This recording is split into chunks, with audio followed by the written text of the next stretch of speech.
I keep telling myself there should be something more. Yes, you are here, you are safe, and you are able to like buy the things that you need to live, but it needs to be something else more than just having money to pay the bills and to have a little extra. Welcome to the Mom's Wealth Club podcast. Today's guest has a story that really puts things into perspective. Oriana was a successful dentist in Venezuela, living her dream when politics forced her to make a decision, and that decision was to leave. So she came to the US with no money, no credit, and no English. We're going to talk today about how she completely reinvented herself into a whole new world of real estate. This is a story about resilience. It's a story about humility. And I am so excited to welcome her today. So thanks, Oriana. I'm so glad to get to talk with you and share your story. Thank you, Lynn. Thank you for that intro. I started to give a little sneak peek of your story, but why don't you tell us where you came from and how you ended up here? And let's just start talking about that journey. Yes, of course.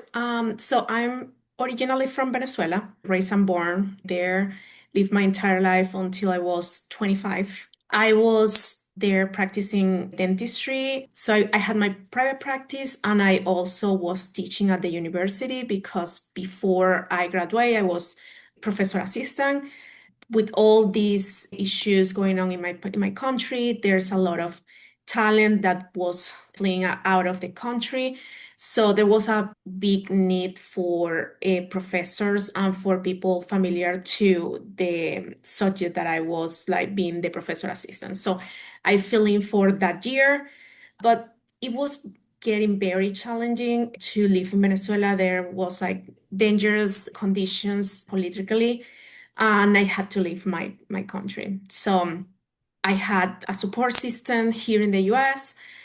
It wasn't like big. I didn't come by any chance with like housing or a lot of money, but I did have someone other than in other part of the world. So that's why I came here. They opened the doors to me, a cousin, they moved their children out of one of the rooms to be able to accommodate me for a couple of months. I land in Florida. So in Florida, I found myself without a title because I was a dentist, or I mean, I'm still a dentist, but when you land in a new country where you don't dominate the language and also your credentials are not, they're not verifying here, you are just the person who's there. So I was only Oriana in that case. So I started by being a housekeeper. That was my first job ever in the US. When I was in Florida, I found myself around a lot of people that were doing the same things. They were doing like very hard labor job that I really appreciate right now. But you would like maybe can imagine being a dentist, a doctor, how it would feel to start from there, from scratch. Because at home I would like just clean my room, my house, so nothing else. And then I found myself cleaning for someone else. So it was a very humbling experience. Then, but the people around me were like people who were doing this for 20, 15, 10 years. I was like, I keep telling myself there should be something more in here. Yes, you are here, you are safe, and you are able to like buy the things that you need to live, but it needs to be something else more than just having money to pay the bills and to have a little extra. In that moment was when I found out that the better opportunities are when you speak English. And then also I was wanted to go back into dentistry. You need to be able to do a lot of things to be able to do that, and you need to speak English to be able to accomplish that. And in that moment, a cousin called me and he talked to me about Chicago, the opportunities that Chicago brings with it. So there's a system of public community colleges that offer a very good ESL program. So I was very, very excited. He offered me help connecting with people so I can find housing. So long story short, 2 weeks after I was in Chicago, found myself without where to stay because the person who initially was going to take me say no the night before. That must have been hard because people do that. Sometimes they make gestures thinking, yes, this will work for me. I will do this act of generosity. And it doesn't always work. Sometimes it's hard, but where does that leave the person that was depending on it? That must have been scary. Yes, it was scary. My cousin had a little network. He didn't live in here by that time, but he had a network in here. So he said, "No worries, I'm going there." He drove here to help myself set up in like all that I was needing. So he said, "Well, worst case scenario, you come back to my house or you go back to Florida. No worries, let's try." So thank God around his network, friends again rescue. So I stayed with some friends for a couple of weeks. He in those 3 days we found the housing. I also came just on time to start college. So the day I came here, like 3 days or so, I was already learning English. I was in the ESL program. I had like money that I borrow. So I had like $1,200 to pay for my first month, and I was needing to figure it out what was next. I found someone, other friends, they were looking for someone to help them cleaning the place they were renting in exchange for a free room. So by that time, these other friends were helping me, but I was in a living room, living in someone's living room. I got my own air mattress. But there were people who would like, stay up until 3 a.m. and they would smoke, and I don't smoke. So I was living in someone's living room with smokers and 3 a.m. people in the living room where was my bed, my bedroom, basically. So I was like, I gotta go. I need to find a way. So this opportunity presents, and I of course jump in.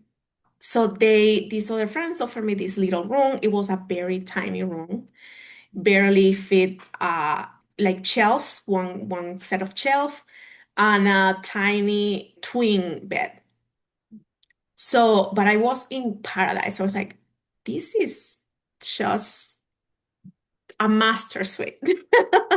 And Uh, you could go to sleep when you wanted to, right? yes, yes, and it was a bed. It was an air mattress. So Wow. I Living was, large. yes, I was in paradise. And then I found out that this place was an Airbnb, and I never hear of Airbnb.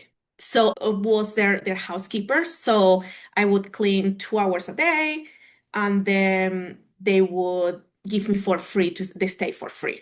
I would wake up, clean, then go to school, and then when I was able to finally work, I I started working at nights. So I would work until like 3 a.m. or something, go to sleep like 4, wake up to clean and rinse and repeat.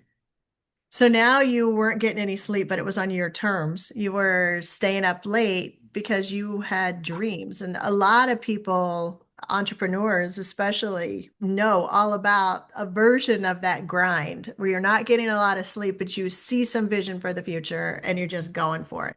So you're right in the thick of it. You're going to school. And what are you going to school for at this time? ESL. That was the ESL program, English as a Second Language. So as soon as I was able to save up money to have enough money to rent a place, I got out of there. And then I was able to, keep studying, not having to clean the middle of the day. And then that allowed me also to get a better job. So now you've got your own place and still going to school and working. Yes. I got my first, that was my also one of my biggest achievement, like getting my own place in Venezuela. That was something I I was a very good dentist in there, and I was in a place where I was making a lot of money for a dentist. Um, I was making $200 a month as a dentist in Venezuela. And that was a lot for a dentist. I had a couple of college who have like way more experience than I, and they were making less money. So I wasn't doing bad, but even with that amount of money that I was doing in there, compared also to other people, I wasn't able to rent or buy my own home. So if I would have stayed there, I still would probably be living with my parents, for example. So in that point, I was actually working 2 jobs because I started walking dogs. Um, so I was starting. I at that point I already left the English class because I was feeling that I had a very good level to study all the material. But I was studying for the boards, which was very like demanding. I did the work. I was still nannying with a different family in this moment because it was in the middle of the pandemic. And then at some point they were like very like tired of having all the interaction nanny baby in the same house. I already got my license as a dental hygienist. At that point it wasn't, I mean, it was scary because it was the middle of the pandemic, but at the same time I was like very like, I wasn't freaking out that much because when I came to the US, one of the other things that I did was making sure that I had my finances, good. I start budgeting and I use like this the system of the envelopes, and I was house hacking. Yeah, So tell us about that. Yeah, that's it. That's a part of the real estate part of it. But go ahead. So you ended up getting a job as a hygienist, is that right? I didn't got a job of the hygienist. I actually was like, I work a lot as a hygienist. Like I was, but without knowing, I was like seeing what were what was my game plan, and I already had, how to say, the savings, and then I was house hacking. So the ways I was house hacking in that moment was through arbitrage model. At that point, I didn't know what I was doing. I didn't know that I was actually house hacking. I learned that after. So explain to us what the arbitrage model is. Yes. So arbitrage model is when you rent a property from a landlord and then you should lease that property to someone else, either partially or completely. And then you get a profit out of like the difference between what you are charging and what you are paying to your landlord. So that's what I was doing. It wasn't like really intentional at the beginning because I got this apartment, and the apartment, it was a one bedroom only. It was intended actually to be my second apartment that I ever rent, but it was intended only to be to me. And then a friend asked me, "Hey, can I move in with you?" And I was like, "But I have only one room." But I was looking to save up money. So this apartment had the kitchen, dining room, and living room separate spaces, and then a completely different space where the bedroom was, and right next to it was the bathroom. This friend wasn't like that, like difficult, so she actually took the dining room and she stayed for a couple months, and she was paying a little bit more than I was doing, but we were mostly even. When she moves out, I was like, this is amazing. I'm saving a lot of money.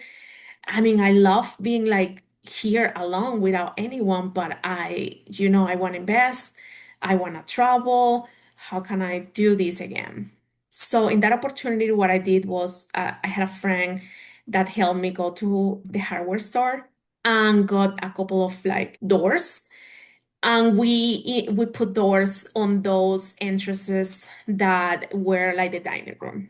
So what I was thinking in that moment, well, if she's paying half of the rent, how much would someone pay if they are living in the real room where it's completely private, it's next to the bathroom? So that dining room became my room. Then that allowed me to start saving like a lot because that tenant was paying more than half of my rent. I was living like probably like 200-300 bucks only. So it's kind of cool how your journey has gone from little peaks of real estate. So here you are, you've got your apartment arbitraged, so your rent's coming in, you're able to save some money, and you are working as a dental hygienist. What happened with that? Yes. So in that moment, I was looking for my love. I was starting dating, and I met Julius. Julius is my is currently my husband. In that moment, so I was very scared of actually inviting him to my house because my living situation, you know, because I was living in the dining room. My tenant could pass through my bedroom to go to the kitchen. So I was like very concerned, like how I was going to be judged. Oh my God, this guy, he's gonna come, he's gonna see how I live, he's gonna think that I'm poor. I mean, I'm not poor, I've never been poor, but I wasn't like, in like, uh, I wasn't like in that moment, I was like building myself from scratch because I moved to a different country without anything. So I was afraid of showing that part of me. And then see, he went there and he started asking me questions. I was like very like wishy-washy. I didn't want to answer too much because of that. And he got so curious. And I didn't know this until later where we like became actually boyfriend girlfriend. But he thought it was like brilliant. So when he saw that, he told me later that he was like amazed of what I was doing. And that was one of the things that also like got him excited about being with me. And then he started asking me questions about real estate and what I thought about real estate. And I didn't like real estate. And he was so kind and so like respectful of my beliefs, that he didn't say like, oh, you are wrong or that's not as is. He was like actually very smart and he started introducing me a little bit by little the real estate world. Then we start going to like conferences together. Both of us were dating with the mind that we were wanted to find that person that we wanted to share our life with. So at some point it became very serious. We, started talking about investing together. He in a little before that became that serious, he also started investing in real estate and he bought his first property that I moved in after, and we were house hacking again. So I left my arbitrage house hack to move into the house to, keep house hacking. It's a two flat, but with a finished basement. And he had his basement he open. There wasn't anyone there living yet. He was in between transition with tenants. There were tenants there. Um, but that place was like in a very bad shape. So in that moment, I was very curious about Airbnb. The other unit was already rented long term. Anyways, in Chicago, you cannot do everything short-term rental. So we went, I had all this furniture from my own apartment, and I proposed to Julius. How, what was it like a collective like idea? Well, how about if we try to do a midterm rentals there, which was the same thing type of situation that I was doing in my house, but instead of me living in that apartment, of course, I was living in a different apartment. I would rent the entire rooms by room for midterm renters. So we start doing that, put all my furniture in there, so we didn't have to spend anything in furniture or anything like that. It was a very scary moment. It was a very scary apartment in that moment. But we still rented it. It was a little bit of a dungeon in that moment. And it was very good. It was making money. It would be making more money that I would make if we would rent the entire thing to a single tenant for long term. And then we went to a conference in California. So we were the day before networking very late. It was 6 or 7 a.m. in California. We were sleeping. And then the phone rings. And I like, oh my God, what time is it? 6 a.m., 7, whatever it was. So it was very early. And when I see the screen was one of my tenants. So I was okay, this is weird, but I pick up the phone and I actually no, I hang the call and I text him, hey, I'm not at home. I'm in California. It's very early here. Would you mind if we talk later? And my tenant was like, no, this is an emergency. You need to pick up the phone. And then I was scared. I was like, oh my God, he never like really talks to me like this. Like something happened. Like, and my first thought wasn't like the house. I thought something like, who knows, like what could happen. So he started calling me, video calling, and then I pick up the phone. Julius is sleeping, and I'm like, one eye closed, one open, and then he is showing me the house. He's showing me the apartment, the garden apartment. In that moment, the garden apartment was being flooded. Ooh. Yeah, so that day there was a rain in Chicago, an historic record of rain. You know, the system, the pipe systems in the city collapsed because there was more than what they could take. The all the water, that extra water that couldn't be like drained, it was backing up into my house, into our house. So my tenants, they had, I mean, it's very difficult to say like how much, but it's like, imagine a step of a stair. That's how much, like approach like something like that, that it would, it flop. So I had my tenants in there like, hey, what do we do? And I like, I don't know. I don't know. I'm freaking out. Julius, wake up. What do we do? By that time, we had a very good tenants on one of the units, the long-term tenant in there, and they offered them their help.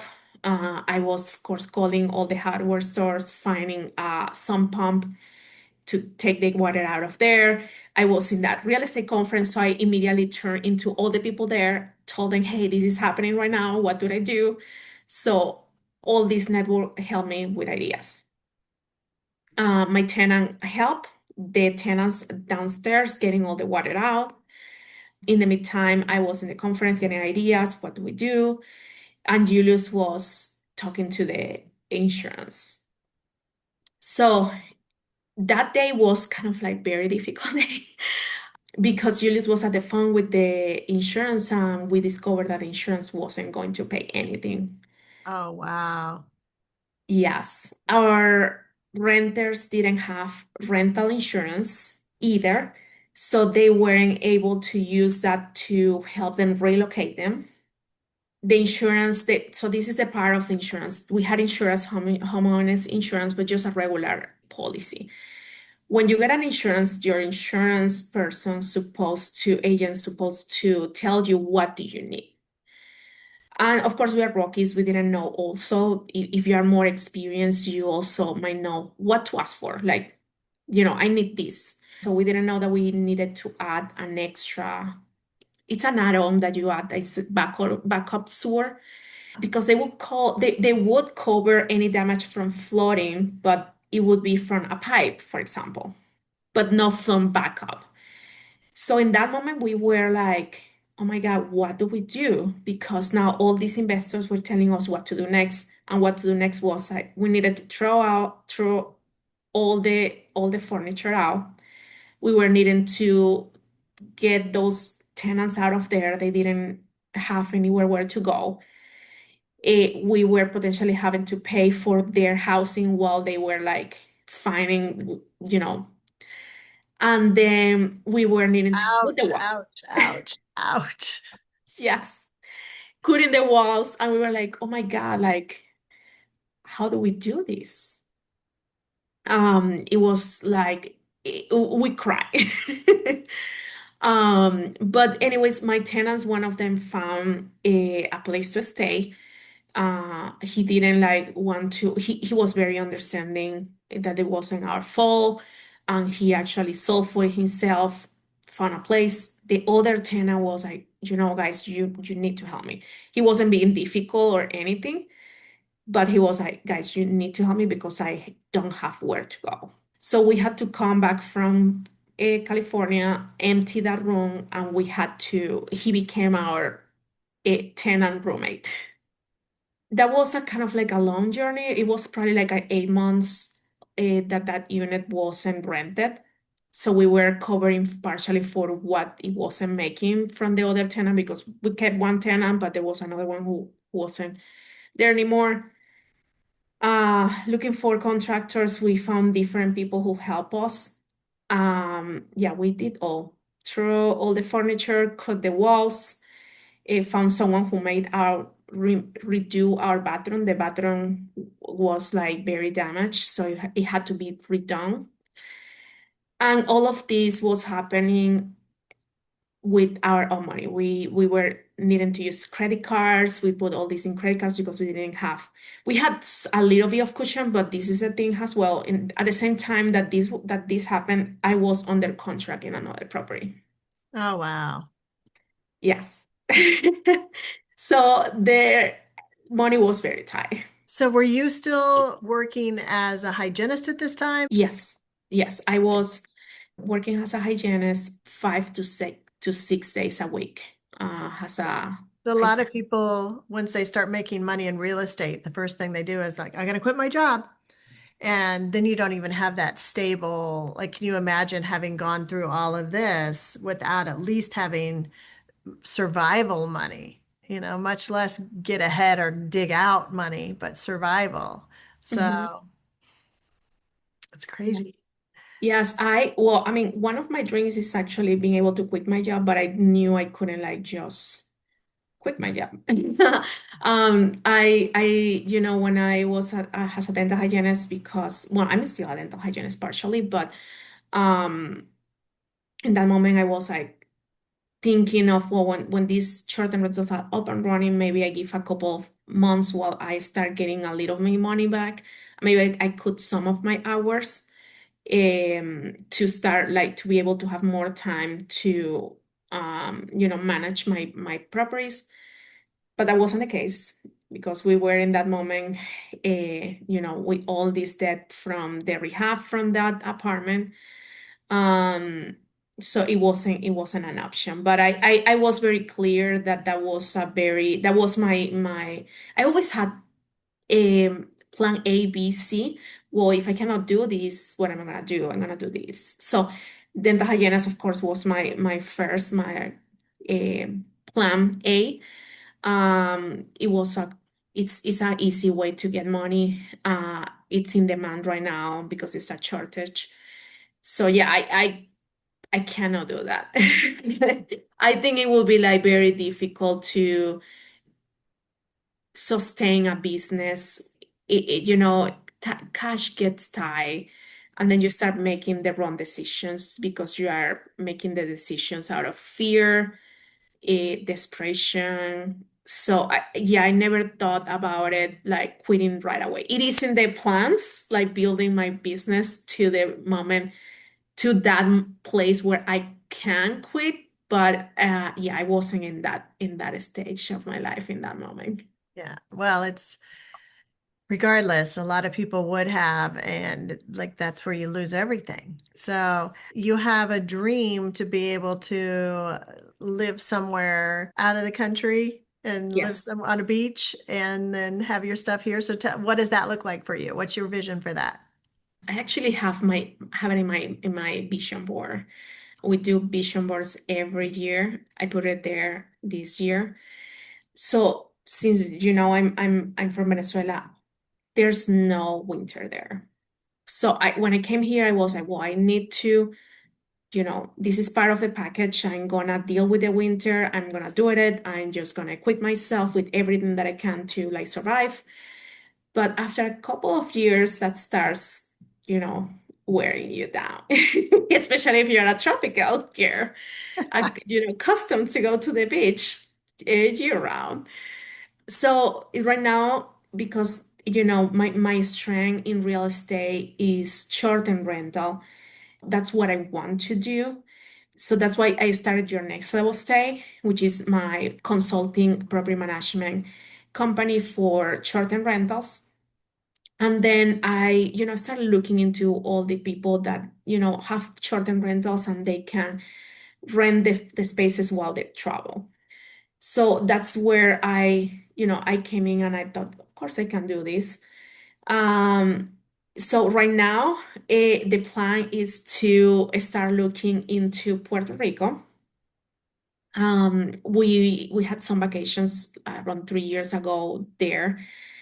We love it. Weather is beautiful. It feels a little bit close to home. And it's funny because it is actually, I think it's like a 2, 3 hours fly from there to Venezuela, which is not like I'm planning to go to Venezuela, but it is like physically closer to Venezuela as well. But culturally, the language, most people there would speak only Spanish. So when I went there, I was like, oh my God, this is having, I can't speak only Spanish.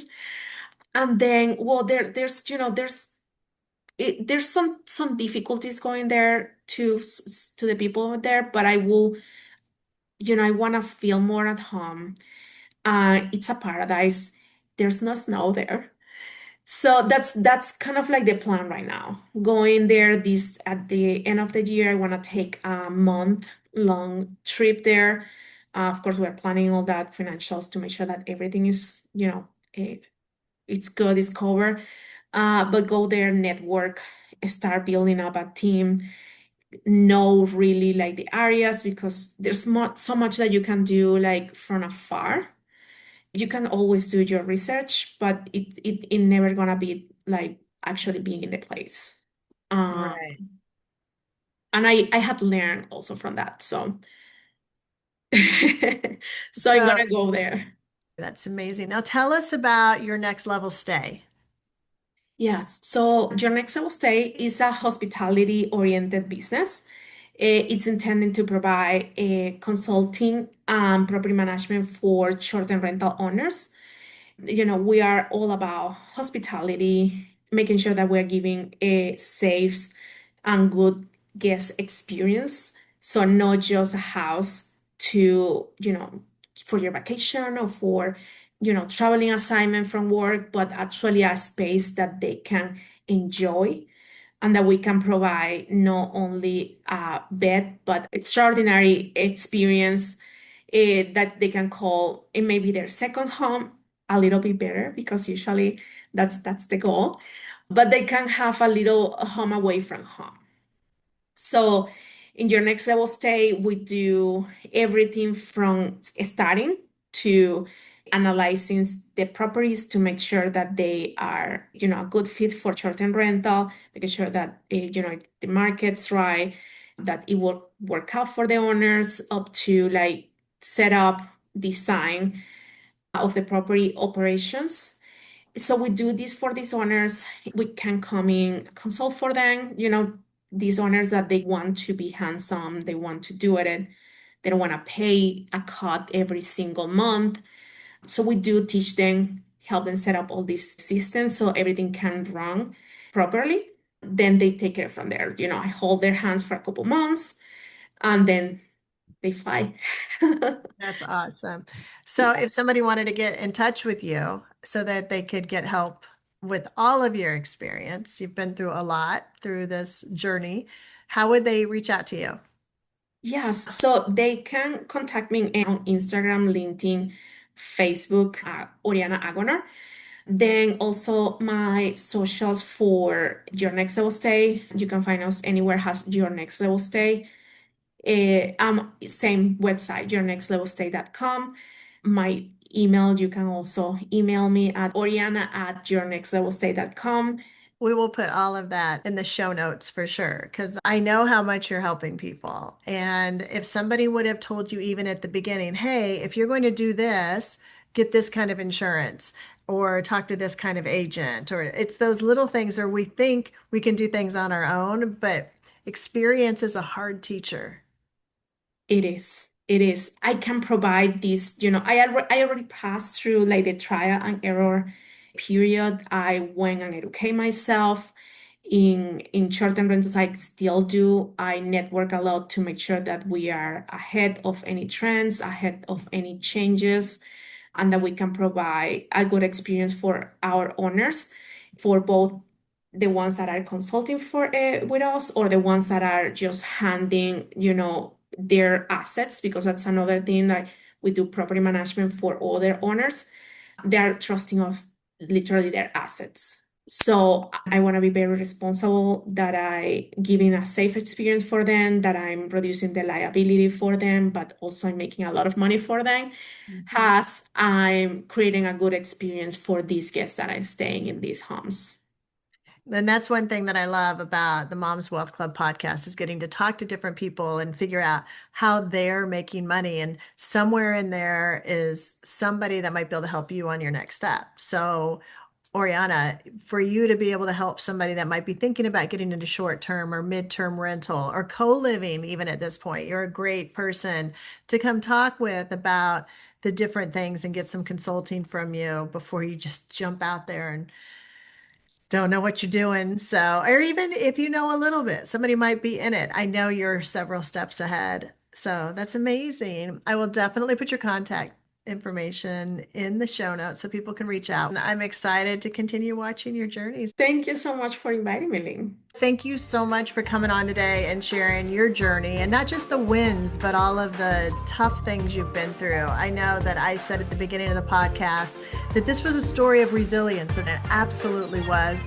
And I know that there's a lot of people that can relate to that. Some people might be taking hope from that.